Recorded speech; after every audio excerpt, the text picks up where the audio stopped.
Good morning everybody. আমরা class 9 এর life science বিষয়ের যে থার্ড চ্যাপ্টার জৈবনিক প্রক্রিয়া তার অন্তর্গত রেচন সম্পর্কে আলোচনা শুরু করেছিলাম। আজ আমরা মানবদেহে রেচনতন্ত্র এই বিষয়টি নিয়ে আলোচনা করব। তো আলোচনায় প্রবেশ করার পূর্বে একটি কথা একটু বলে রাখা এখন তো প্রয়োজন, সেটি হচ্ছে যে আমাদের এই আলোচনায় যদি কোনো তথ্যের অসঙ্গতি কারো নজরে পড়ে তাহলে একটাই অনুরোধ যে প্রামাণ সেই অসঙ্গতি দূর করে নেওয়ার অনুরোধ জানাচ্ছি। আর দ্বিতীয়ত আরেকটি কাজ করা যেতে পারে, সেটি হচ্ছে এক্সপার্ট টিচারের সাথে কনসাল্ট করেও এই অসঙ্গতি সংশোধন করে নেওয়া যেতে পারে। তো আমরা মানবদেহে রেচনতন্ত্র এই বিষয়টি নিয়ে আলোচনা করতে গেলে প্রথমে আমাদের যে রেচন অঙ্গগুলি রয়েছে সেগুলির সম্বন্ধে আমাদের একটু জেনে নিতে হবে। আমাদের দেহে অ্যাকচুয়ালি প্রত্যেক মেরুদণ্ডী প্রাণীর দেহেই বৃক্ক হচ্ছে প্রধান রেচন অঙ্গ। আমাদের দেহেও তাই। আমাদের এক জোড়া বৃক্ক থাকে এবং সে বৃক্ক থেকে নির্গত দুটি নালী থাকে যাদেরকে বলা হচ্ছে গোবিনী বা ইউরেটার। ইউরেটার এসে মিশ্রিত হচ্ছে মূত্রাশয় বা মূত্রথলিতে এবং সে মূত্রথলি আবার একটি মূত্র নালীর দ্বারা দেহের বাইরে উন্মুক্ত থাকে। তো এই যে দুটি বৃক্ক বা কিডনি আমাদের শরীরে উপস্থিত, তাদের ওজন মোটামুটি ভাবে 125 থেকে 170 গ্রাম পর্যন্ত হয়ে থাকে। ডান বৃক্কের তুলনায় বাম বৃক্ক একটু উঁচুতে এবং খুব সামান্য হলেও আকৃতিতে আকারে একটুখানি বড় হয়। এই বৃক্কের একটা উত্তল অংশ থাকে আর একটি অবতল অংশ বা খাঁজ অংশ থাকে প্রতিটি বৃক্কের, তাকে বলা হচ্ছে বৃক্কের হাইলাম। এই হাইলাম অংশে দেখা যায় যে তিনটি নালী সংযুক্ত রয়েছে।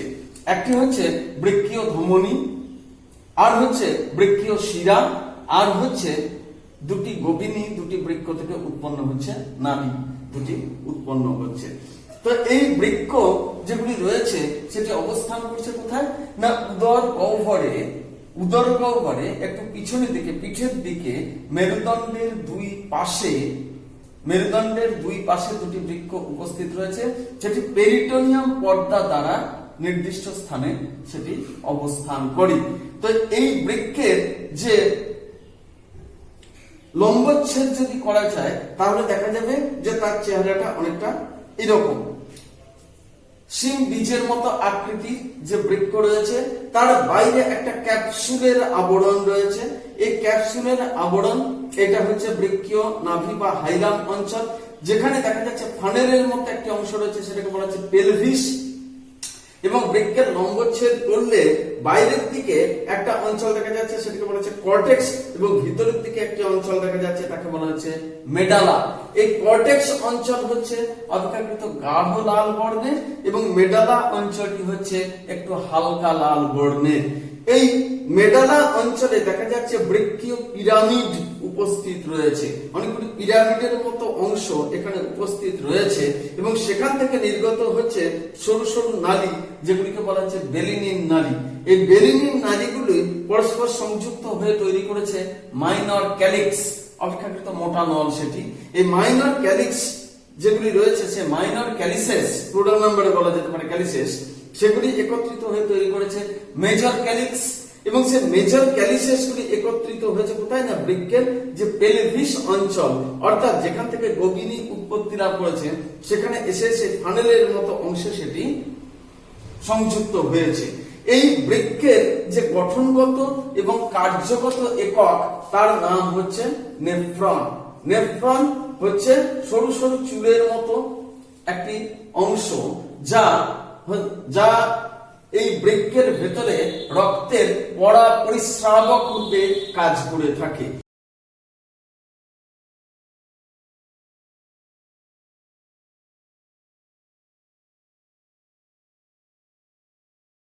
বৃক্ক থেকে উন্মুক্ত হয়েছে দুটি গোবিনী, এদিকে একটি গোবিনী, এদিকে একটি গোবিনী, সরু নলের মতো অংশ।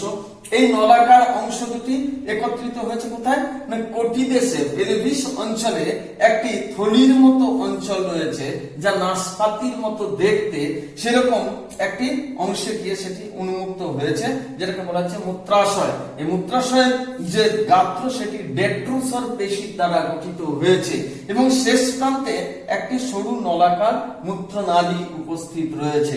এই মূত্রাশয় এবং মূত্রনালীর সংযোগস্থলে স্ফিংক্টার পেশি বা বলয়াকার পেশি উপস্থিত, যার সংকোচনের ফলে দেখা যাচ্ছে যে মূত্র দেহের বাইরে নির্গত হয়ে যায়।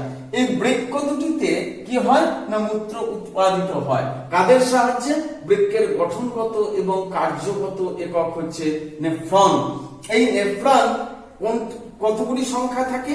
না এক একটি বৃক্কে 10 লক্ষ করে নেফ্রন উপস্থিত থাকে। দুটি বৃক্কে 20 লক্ষ নেফ্রন উপস্থিত থাকছে। নেফ্রন কি কাজ করে? না রক্তের পরিস্রাবক রূপে কাজ করে, যেখানে রক্তের মধ্যে উপস্থিত রেচন পদার্থগুলিকে সংগ্রহ করে সেগুলিকে এই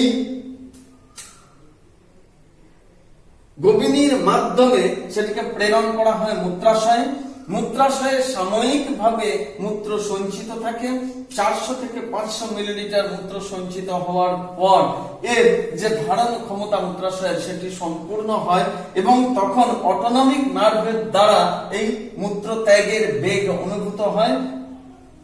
এখানে যে স্ফিংক্টার পেশি রয়েছে মূত্রনালী এবং মূত্রাশয়ের সংযোগস্থলে, সেটি সংকুচিত হয় এবং মূত্র দেহের বাইরে নির্গত হয়ে যায়। এখানে আমরা দেখতে পাচ্ছি দুটি নলাকার অংশ সংযুক্ত রয়েছে, একটি হচ্ছে বৃক্কীয় ধমনী, আরেকটি হচ্ছে বৃক্কীয় শিরা। এই বৃক্কীয় ধমনী দুটি শাখাতে প্রবেশ করছে দুটি বৃক্কের মধ্যে এবং সেগুলি অসংখ্য শাখা প্রশাখায় বিভাজিত হয়ে প্রত্যেকটি নেফ্রনের সাথে সেগুলি সংযুক্ত হচ্ছে এবং সেখান থেকে উৎপাদিত যে ফেরত আসছে রক্ত, সেটি হচ্ছে এই বৃক্কীয় শিরাতে ফাইনালি এসে সংযুক্ত হচ্ছে এবং বৃক্কীয় শিরার মাধ্যমে সেটি দেহের সিস্টেমিক সংবহনে পুনরায় প্রেরিত হচ্ছে। এইটা কেন? মোটামুটি ভাবে মানব দেহের যে রেচন তন্ত্র রয়েছে তার যে চেহারাটা রয়েছে সেটা। এখন বৃক্ক সম্বন্ধেও আমরা জানতে পারলাম। এই বৃক্কের কাজটা কি? তাহলে না বৃক্কের প্রধান যে সমস্ত কাজগুলি রয়েছে সেগুলি হচ্ছে রক্তে বা দেহে উৎপাদিত রেচন পদার্থগুলি রক্তের মাধ্যমে বৃক্কে এসে পৌঁছয় এবং সেই রেচন পদার্থ দূষিত পদার্থগুলিকে দেহের বাইরে নির্গত করে দেওয়া হয়। এক্ষেত্রে একটা কথা অত্যন্ত গুরুত্বপূর্ণ জানিয়ে রাখা প্রয়োজন, সেটি হচ্ছে যে রেচন পদার্থগুলি একান্তভাবে বিপাক্রিয়ার ফলে উৎপত্তি লাভ করতে হবে। কোষীয় বিপাকের ফলে উৎপন্ন যে সমস্ত বর্জ্য পদার্থ তাদেরকেই কেবলমাত্র রেচন পদার্থ বলা হয় এবং প্রাণীদের শরীরে সেটি নাইট্রোজেন ঘটিত রেচন পদার্থ অপেক্ষাকৃত বেশি পরিমাণে উৎপন্ন হয়ে থাকে, কারণ প্রোটিন বিপাকের হার আমাদের শরীরে অপেক্ষাকৃত অনেক বেশি। এখানে একটা প্রশ্ন আসে অনেক সময়তেই, সব রেচন পদার্থই বর্জ্য পদার্থ, কিন্তু সব বর্জ্য পদার্থ রেচন পদার্থ নয়। তার কারণ হচ্ছে এটাই যে আমাদের শরীরে উৎপন্ন যে মল সেটি পৌষ্টিক নালীর দ্বারা উৎপত্তি লাভ করছে এবং সেটি আসলে হচ্ছে খাদ্যের অপাচ্য অংশ, যা বৃহদন্ত্রে গিয়ে বিভিন্ন জীবাণুর বা ব্যাকটেরিয়ার ক্রিয়ার ফলে মলে পরিণত হচ্ছে এবং মল নালীর মাধ্যমে বায়ুর মাধ্যমে দেহের বাইরে নির্গত হয়ে যাচ্ছে। এটি কোষীয় বিপাকের ফলে উৎপন্ন হয় না, তাই এটি দেহের পক্ষে বর্জনীয়, তাই বর্জ্য পদার্থ হিসেবে তাকে কনসিডার করা হয়। কিন্তু যেহেতু কোষীয় বিপাকের ফলে উৎপত্তি লাভ করে না, তাই তাকে রেচন পদার্থ বলা হয় না। কোষীয় বিপাকের ফলে উৎপত্তি লাভ করছে যেগুলি, যেমন হচ্ছে অ্যামোনিয়া, ইউরিয়া ইত্যাদি যে সমস্ত পদার্থগুলি রয়েছে সেগুলি হচ্ছে রেচন পদার্থ হিসেবে তাদেরকে কনসিডার করা হয় এবং সেই রেচন পদার্থগুলি দূরীভূত হচ্ছে বৃক্কের মাধ্যমে। সুতরাং বৃক্কের একটি প্রধান কাজ হচ্ছে রেচন পদার্থগুলি দেহ থেকে দূর করা। এছাড়া আরেকটি গুরুত্বপূর্ণ কাজ হচ্ছে দেহে জলের ভারসাম্য বজায় রাখা। জল সাম্য বজায় রাখার ক্ষেত্রে বৃক্ক অত্যন্ত গুরুত্বপূর্ণ ভূমিকা পালন করে থাকে। দেহের জলের অভাব হলে মূত্রের পরিমাণ কমে যায় এবং জলের আধিক্য হলে মূত্রের পরিমাণ বেড়ে যায়। এছাড়া রয়েছে বিভিন্ন টক্সিক পদার্থ যা আমাদের শরীরে হামেশাই গৃহীত হয়ে থাকে। সেই সমস্ত টক্সিক পদার্থগুলি বৃক্কের মাধ্যমে রেচিত হয়ে থাকে। এছাড়া আরো কতগুলি কাজ বৃক্কের রয়েছে, যেমন হচ্ছে রক্তের বিক্রিয়া বজায় রাখতে সাহায্য করছে, রক্তের বিভিন্ন উপাদানের পরিমাণ এখানে নির্দিষ্ট ভাবে বজায় রাখতে সাহায্য করে থাকে বৃক্ক।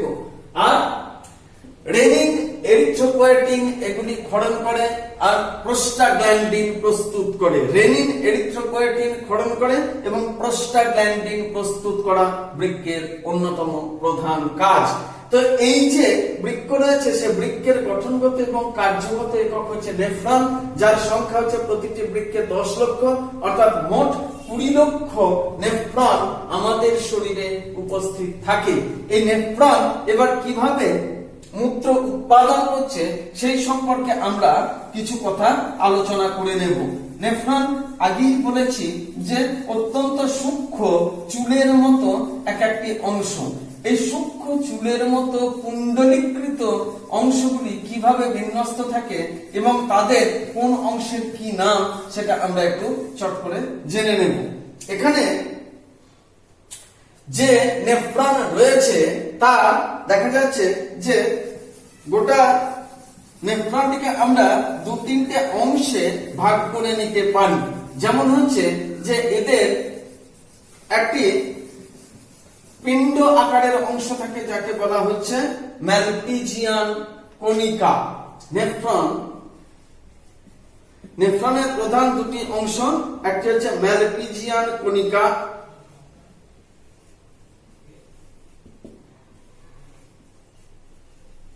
নেক্সট হচ্ছে বৃক্কীয় নালিকা, আর হচ্ছে সংগ্রাহী নালিকা। যদিও এই সংগ্রাহী নালিকাটাকে বর্তমানে নেফ্রনের অংশ রূপে কনসিডার করা হয় না।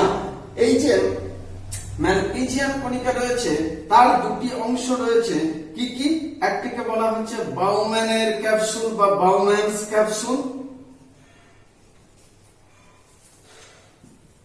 এবং অপরটি হচ্ছে গ্লোমেরুলাস বা রক্তজালক। গ্লোমেরুলাস বা রক্তজালক। বৃক্কীয় নালিকার 3টি অংশ রয়েছে, নিকট সংবর্ত নালিকা,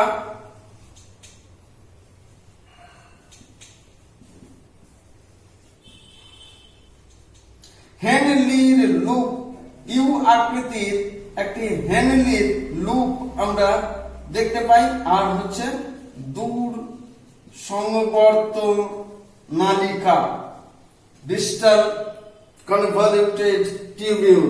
এটা হচ্ছে প্রক্সিমাল কনভলিউটেড টিউবিউল, এটা হচ্ছে হেনলিজ লুপ। এখন এই হচ্ছে এর বিভিন্ন ধরনের যে অংশগুলি রয়েছে সেগুলি আমরা শর্ট করে একটু এঁকে নিতে পারি। একটা স্কেচ আঁকতে পারে, বিষয়টা সম্বন্ধে হয়তো একটা ধারণা এখানে তৈরি হতে পারে।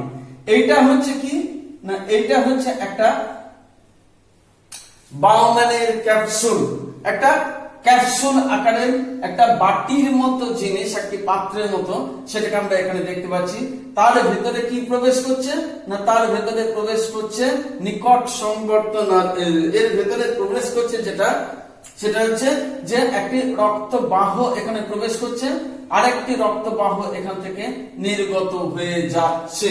এটিকে বলা হচ্ছে অন্তর্মুখী ধমনিকা, এটিকে বলা হচ্ছে বহির্মুখী ধমনিকা। অন্তর্মুখী ধমনিকা দিয়ে রক্ত প্রবেশ করছে এই বাউম্যানের ক্যাপসুলের ভেতরে, এবং বহির্মুখী ধমনিকা দিয়ে সেটি নির্গত হয়ে যাচ্ছে। এখানে একটি জালকের উপস্থিতি আমরা দেখতে পাচ্ছি। এই যে জালক রয়েছে, সেই জালক যার এক প্রান্ত যুক্ত রয়েছে নিকট সংবর্ত এক প্রান্ত যুক্ত রয়েছে অন্তর্মুখী ধমনিকার সাথে, এবং অপর প্রান্ত যুক্ত রয়েছে দূর সংবর্ত নালিকার সাথে। এইভাবে এটি উপস্থিত রয়েছে। এই সমগ্র অংশটা মিলে তৈরি হচ্ছে ম্যালপিজিয়ান কর্পাসল বা ম্যালপিজিয়ান কণিকা।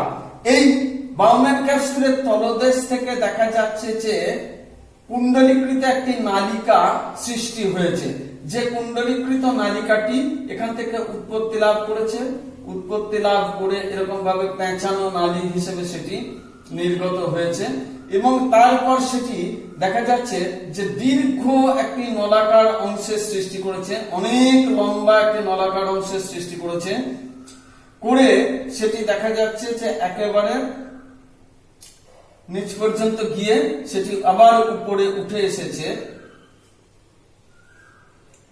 অর্থাৎ একটি ইউ আকৃতির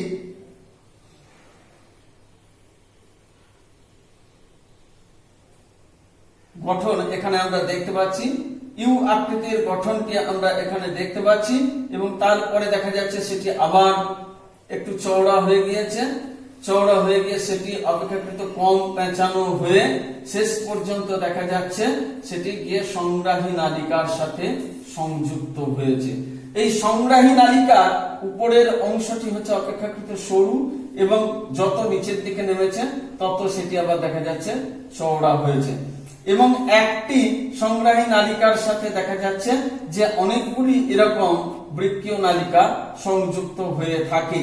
একটি সংগ্রাহী নালিকার সাথে অনেকগুলি বৃক্কীয় নালিকা এরকম ভাবে সংযুক্ত হয়ে থাকছে, সেটি দেখতে পাওয়া যাচ্ছে।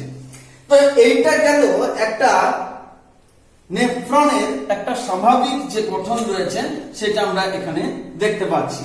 তাহলে এখানে আমরা দেখতে পাচ্ছি এটি হচ্ছে অন্তর্মুখী ধমনিকা, এটি হচ্ছে বহির্মুখী ধমনিকা, এখানে রয়েছে কি গ্লোমেরুলাস নামক রক্ত জালকের সৃষ্টি হয়েছে, এটাকে বলা হচ্ছে বাউম্যানের ক্যাপসুল। বাউম্যানের ক্যাপসুলের পর এখান থেকে শুরু করে এই পর্যন্ত এই পুরোটাই হচ্ছে বৃক্কীয় নালিকা। তার প্রথম অংশ হচ্ছে নিকট সংবর্ত নালিকা, দ্বিতীয় অংশ হচ্ছে হেনলির লুপ। এই হেনলি লুপের আবার চারটি অংশ রয়েছে, নিম্নগামী মোটা বাহু, নিম্নগামী সরু বাহু, ঊর্ধ্বগামী সরু বাহু, ঊর্ধ্বগামী মোটা বাহু এবং এখানে হেনলি লুপ শেষ হচ্ছে। তারপর হচ্ছে দূর সংবর্ত নালিকা এবং দূর সংবর্ত নালিকা গিয়ে শেষ পর্যন্ত সংগ্রাহী নালিকার সাথে। তাহলে এখানে আমরা দেখতে পাচ্ছি যে এটা হচ্ছে অন্তর্মুখী ধমনিকা, এটা হচ্ছে বহির্মুখী ধমনিকা। অন্তর্মুখী ধমনিকার ব্যাস অপেক্ষাকৃত বড় এবং বহির্মুখী ধমনিকার ব্যাস অপেক্ষাকৃত সংকীর্ণ, অর্থাৎ এর তুলনায় এটি হচ্ছে সংকীর্ণ ব্যাসযুক্ত। সুতরাং এখানে যে জালকের সৃষ্টি হয়েছে সেখানে স্বাভাবিকভাবেই দেখা যাচ্ছে যে রক্তের চাপের একটা তারতম্য এখানে লক্ষ্য করা যায়। এটাকে বলা হচ্ছে, জালকটিকে বলা হচ্ছে গ্লোমেরুলাস। এখানে যে আধারের মতো যে পাত্রের মতো অংশটি রয়েছে এটাকে বলা হচ্ছে বাউম্যানের ক্যাপসুল, আর এটিকে বলা হচ্ছে নিকট সংবর্ত নালিকা, এটিকে বলা হচ্ছে হেনলির লুপ।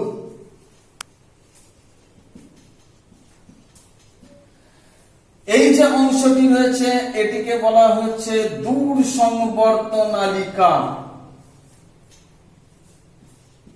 দূর সংবর্ত নালিকা এবং এটিকে বলা হচ্ছে সংগ্রাহী নালিকা। আগেই বলেছি সংগ্রাহী নালিকাকে ইদানিংকালে অধুনা ঠিক এই নেফ্রনের অংশ রূপে তাকে কনসিডার করা হয় না। সংগ্রাহী নালিকাকে নেফ্রনের অংশ রূপে এখন কনসিডার করা হয় না। এখন মূত্র কিভাবে উৎপাদিত হয়? এই যে অন্তর্মুখী ধমনিকার তুলনায় বহির্মুখী ধমনিকার ব্যাস সংকীর্ণ হওয়ার কারণে এখানে দেখা যায় যে এই যে পাতলা প্রাচীর যেটি রয়েছে ধমনিকার, সেই পাতলা প্রাচীর ভেতরে এখানে ভয়ঙ্কর রক্তচাপের সৃষ্টি হয়। সে রক্তচাপের প্রভাবে দেখা যাচ্ছে জলীয় পদার্থ এবং বিভিন্ন ধরনের উপাদানগুলি রক্তের সেগুলি এখানে নির্গত হয়ে যায়।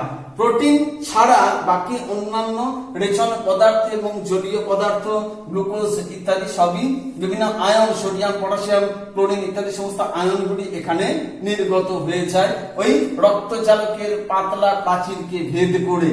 এই যে বস্তুটি রয়েছে সেটি এরপর কোথায় প্রবেশ করবে না বাউম্যান ক্যাপসুলের অভ্যন্তরে সেটি প্রবেশ করবে।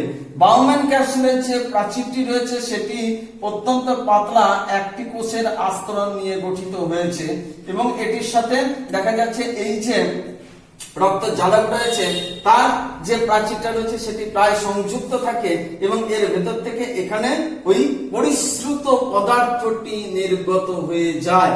এই পরিশ্রুত পদার্থটি বাউম্যানস ক্যাপসুলে এসে জমা হওয়ার পর সেটি এই যে বৃক্কীয় নালিকা রয়েছে তার মধ্যে দিয়ে সেটি এগিয়ে চলতে থাকে। এই যে নিকট সংবর্ত নালিকা, এই নিকট সংবর্ত নালিকার যে গাত্র রয়েছে সেখানে দেখতে পাওয়া যায় যে বেশ কিছু ঘনতলাকার আবরণী কলা দ্বারা এটি গঠিত হয়েছে, যার মুক্ত প্রান্তে রয়েছে মাইক্রোভিলি সমন্বিত কোষগুলো যারা ব্রাশ বর্ডারের কাজ করে। এরা কি কাজ করবে না এই গ্লোমেরুলার থেকে যে পরিশ্রুত পদার্থটি এখানে সে পৌঁছলো যাকে বলা যেতে পারে গ্লোমেরুলার ফিল্ট্রেট বা গ্লোমেরুলীয় পরিশ্রুত, সেখান থেকে প্রয়োজনীয় পদার্থগুলিকে তারা শোষণ করতে থাকবে। এই প্রয়োজনীয় পদার্থগুলি কি কি না প্রয়োজনীয় পদার্থগুলি হচ্ছে সোডিয়াম আয়ন, ক্লোরিন আয়ন, এগুলি তারা শোষণ করতে থাকে। এরপরে ভিটামিন, ক্রিয়েটিন, সালফেট, ফসফেট, বিভিন্ন অ্যামাইনো অ্যাসিড এইগুলো এবং গ্লুকোজ এগুলি এরা শোষণ করতে থাকে। এরপরে যেটি থাকছে সেটি হচ্ছে হ্যান্ডলির লুপ। এর চারটি অংশের কথা আগে আমরা বলেছি, মোটা নিম্নগামী বাহু, সরু নিম্নগামী বাহু, মোটা নিম্নগামী বাহু, সরু নিম্নগামী বাহু, সরু ঊর্ধ্বগামী বাহু এবং মোটা ঊর্ধ্বগামী বাহু। এই যে অংশটি রয়েছে এই অংশের ভেতরের দিকে যে কোষগুলি দিয়ে এটি সৃষ্টি হয়েছে, তৈরি হয়েছে, সেগুলি হচ্ছে ঘনতলাকার কোষ, অপ্রশস্ত চ্যাপ্টা কোষ এবং পুরু ঘনতলাকার কোষ দ্বারা এটি গঠিত হয়েছে। এরা প্রধানত গ্লোমেরুলীয় পরিশ্রুত থেকে সোডিয়াম আয়ন এবং ক্লোরিন আয়ন ও জল শোষণ করে থাকে। নেক্সট হচ্ছে দূর সংবর্ত নালিকা বা দূরবর্তী সংবর্ত নালিকা। এটি কিন্তু অপেক্ষাকৃত কম কুণ্ডলীকৃত অবস্থায় থাকে এবং এই কম কুণ্ডলীকৃত অংশ যেটি রয়েছে সেটির যে গাত্র সেটি ব্রাশ বর্ডার বিহীন এক স্তর বিশিষ্ট ঘনতলাকার আবরণী কোষ দ্বারা এটি গঠিত হয়েছে।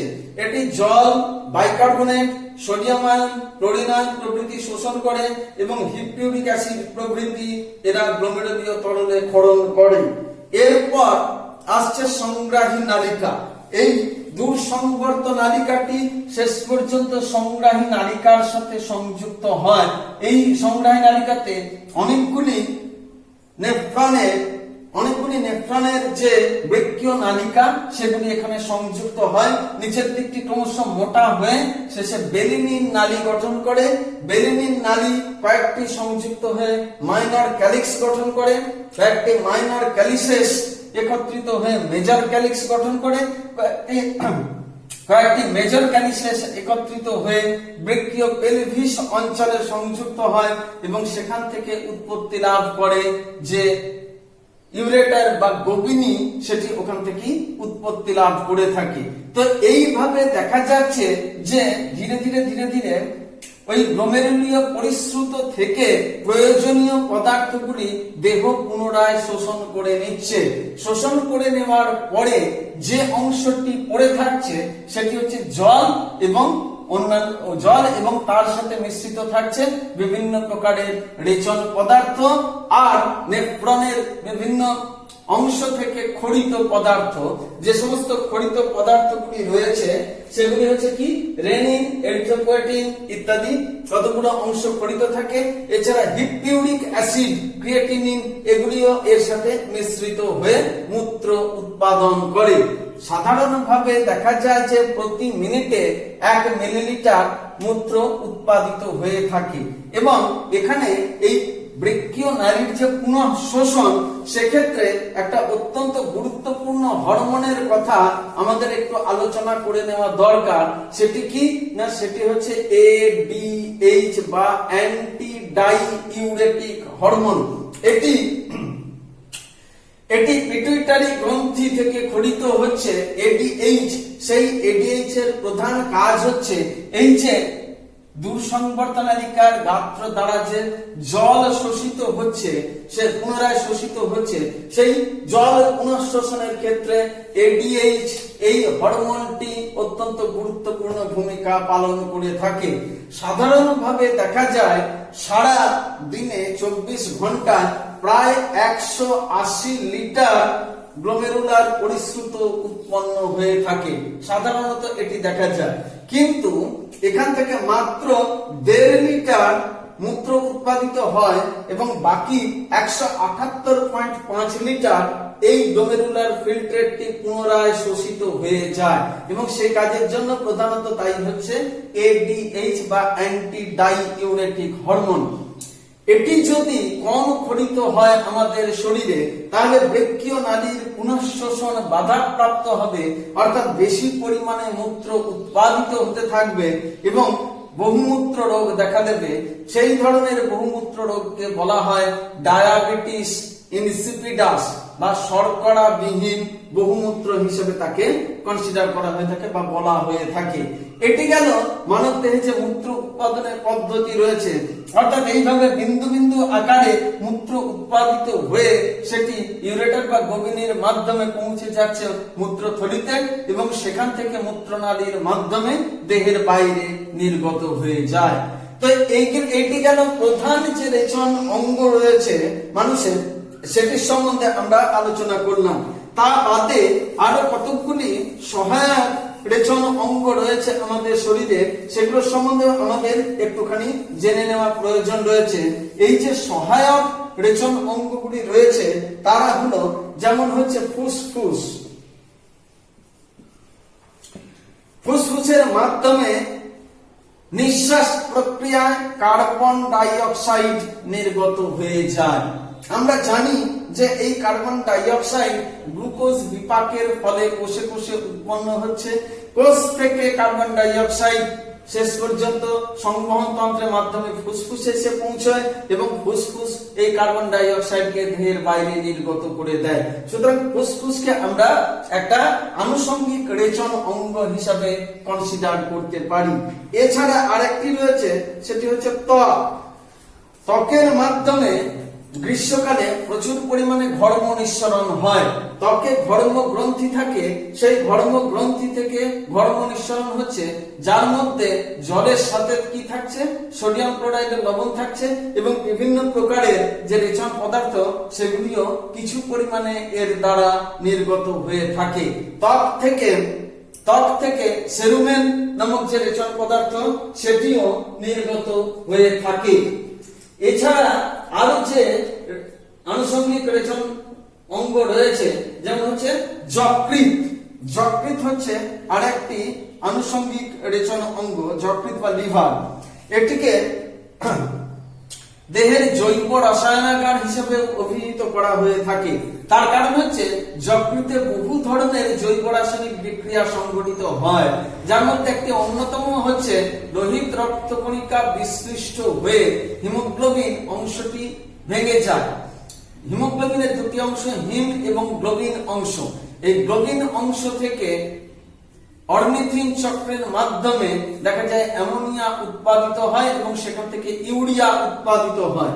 আর হিম অংশ অর্থাৎ লৌহ ঘটিত অংশ বিশ্লিষ্ট হয়ে বিলিরুবিন, বিলিভার্ডিন ইত্যাদি উৎপাদিত হয়, যকৃতে লেসিথিন উৎপাদিত হয়।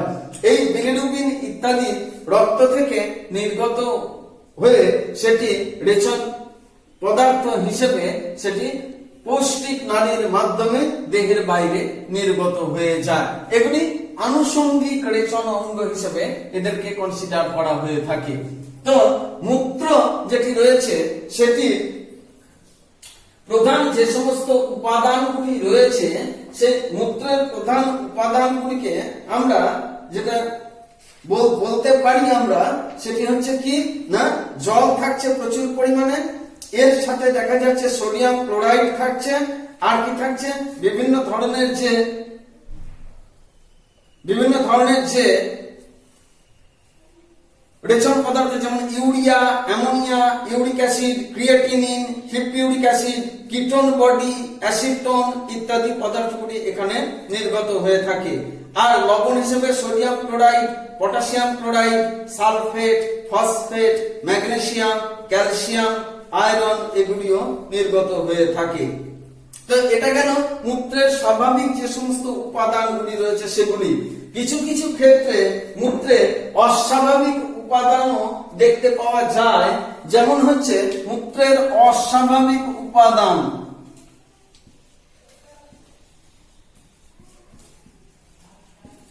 যেমন হচ্ছে গ্লুকোজ। রক্তে গ্লুকোজের মাত্রা অনেকখানি বেড়ে গেলে, যেমন 180 মিলিগ্রাম প্রতি 100 মিলিলিটার রক্তে বা তার বেশি হয়ে গেলে পর মূত্রের সাথে গ্লুকোজ নির্গত হতে থাকে। এছাড়া রয়েছে অ্যালবুমিন, এগুলি হচ্ছে অস্বাভাবিক উপাদান, মূত্রের ক্ষেত্রে অস্বাভাবিক উপাদান হিসেবে এগুলিকে দেখতে পাওয়া যায়। এছাড়া রয়েছে কি বিলিরুবিন। বিলিরুবিন রক্তে 1% এর কম থাকে, তার চাইতে বেশি হলে পর যেটাকে আমরা বলে থাকি পান্ডু রোগ বা জন্ডিস, সেখানে বিলিরুবিনের মাত্রা বেড়ে যায় এবং তখন মূত্রের সাথে প্রচুর পরিমাণে বিলিরুবিন নির্গত হতে থাকে। এগুলি হচ্ছে মূত্রের অস্বাভাবিক যে সমস্ত উপাদানগুলি রয়েছে সেগুলির সম্বন্ধে আমরা দু চার কথা বললাম। তো এইভাবে আমরা মানুষের যে রেচন তন্ত্র এবং কিভাবে মূত্র উৎপাদিত হয় সেই বিষয়টি এখানে ব্যাখ্যা করা হলো।